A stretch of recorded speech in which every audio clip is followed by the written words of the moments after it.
Hello friend, welcome to my YouTube channel. आज हम भारतीय राष्ट्रीय कांग्रेस अधिवेशन के बारे में कुछ एग्जाम में आने वाले महत्वपूर्ण अधिवेशनों के बारे में देखेंगे। भारतीय राष्ट्रीय कांग्रेस के संस्थापक एलन ओक्टेवियो ह्यूम थे, जो इंग्लैंड स्कॉटलैंड के थे। 1884 में भारतीय राष्ट्रीय संघ नाम था। प्रथम अधिवेशन मुंबई 1885 में हुआ। यह पहला अधिवेशन था और इसमें तमिल भाषा में भाषण दिया गया था। प्रथम अधिवेशन के अध्यक्ष बोमेश चंद्र बनर्जी थे और उसमें भारत के वायसराय लॉर्ड डफरिन थे। दादा भाई नौरोजी के सुझाव पर ही इसका नाम भारतीय राष्ट्रीय संघ से भारतीय राष्ट्रीय कांग्रेस रखा गया था। इसमें कुल प्रतिनिधि 72 थे। पहले यह अधिवेशन पुणे में आयोजित होना था, लेकिन वहां अकाल के कारण मुंबई में गोकुलदास तेजपाल संस्कृत विश्वविद्यालय में हुआ था। प्रथम अधिवेशन में कुल 9 प्रस्ताव रखे गए थे। हिंदू पत्रिका ने 5 दिसंबर 1885 को हुई इसकी स्थापना के बारे में घोषणा कर दी थी और पूर्णतः स्थापना 28 दिसंबर 1885 को हो जाती है। दूसरा अधिवेशन कलकत्ता 1886 ईस्वी में हुआ था। उसमें अध्यक्ष थे दादा भाई नौरोजी। दादा भाई नौरोजी भारतीय राष्ट्रीय कांग्रेस के 3 बार अध्यक्ष बन चुके हैं। एक बार 1886, 1893 और 1906 में। तीसरा अधिवेशन 1887 मद्रास में हुई थी। उसमें अध्यक्ष थे बदरुद्दीन तैयब जी, जो प्रथम मुस्लिम अध्यक्ष थे। तीसरा अधिवेशन में ही कांग्रेसी बनों का नारा दिया गया था। अब चौथा अधिवेशन 1888 इलाहाबाद में होता है। उसका अध्यक्ष थे जॉर्ज यूले, जो प्रथम यूरोपीय थे।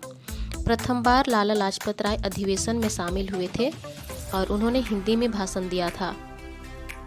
चौथा अधिवेशन को ही गवर्नर केल्विन द्वारा विरोध किया गया था। उस समय लॉर्ड डफरिन ने कहा, कांग्रेस को यह जनता के उस वर्ग का प्रतिनिधित्व करती है जिसकी संख्या सूक्ष्म है। और बिपिन चंद्रपाल द्वारा कांग्रेस को याचना कहा गया। अश्विनी कुमार दत्त के द्वारा 3 दिनों का तमाशा कहा गया। पांचवा अधिवेशन 1890 में मुंबई में हुई थी। उसके अध्यक्ष थे विलियम वेडरबर्न। इसमें 21 वर्षीय मताधिकार पारित किया गया था।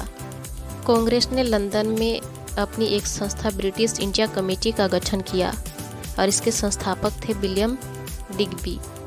छठा अधिवेशन कलकत्ता 1890 में हुआ। उसका अध्यक्ष था फिरोज शाह मेहता।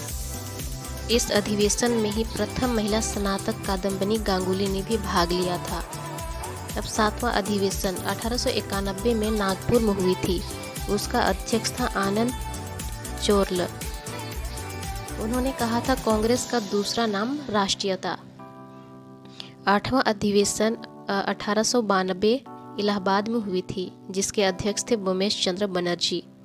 यह अधिवेशन इंग्लैंड में होने वाला था, लेकिन वहां नहीं हो पाया था। अब 9वां अधिवेशन 1893 में लाहौर में हुआ था। उसके अध्यक्ष थे दादा भाई नौरोजी। इस अधिवेशन में सिविल सेवा परीक्षा करवाने की मांग की गई थी। 12वां अधिवेशन 1896 कलकत्ता में हुआ। उसके अध्यक्ष थे रहमतुल्लाह सयानी। भारत का राष्ट्रीय गीत वंदे मातरम पहली बार गाया गया था। और इसी अधिवेशन में दादा भाई नौरोजी के धन बहिर्गमन के सिद्धांत को भी स्वीकार किया गया था। 17वां अधिवेशन कलकत्ता 1901 में हुई थी, जिसके अध्यक्ष थे दिनसा एडुल्वी वाचा। इस अधिवेशन में महात्मा गांधी पहली बार भाग लिए थे। 20वां अधिवेशन मुंबई में हुई थी 1904 में, जिसके अध्यक्ष थे सर हेनरी कॉटन। इस अधिवेशन में मोहम्मद अली जिन्ना पहली बार भाग लिए थे। 21वां अधिवेशन 1905 में वाराणसी में हुई थी, जिसके अध्यक्ष थे गोपाल चंद्र गोखले। यह बंगाल विभाजन के विरोध में चलाया गया था। इसमें स्वदेशी आंदोलन को समर्थन देने की बात कही जा रही थी और विपक्ष के नेता गोखले को ही मिला था। 22वां अधिवेशन 1906 कलकत्ता में हुई थी, जिसके अध्यक्ष थे दादा भाई नौरोजी। जिन्ना इस अधिवेशन में दादा भाई नौरोजी के सचिव के रूप में शामिल हुए थे। कांग्रेस के मंच में पहली बार स्वराज का प्रयोग नौरोजी द्वारा किया गया था।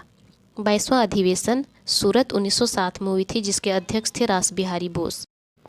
इसी अधिवेशन में कांग्रेस के नरम और गरम दल का विभाजन हुआ था। बाकी के अधिवेशन नेक्स्ट वीडियो में। आज के लिए इतना ही। Thank you. अगर अच्छा लगे तो लाइक शेयर सब्सक्राइब कर लीजिए।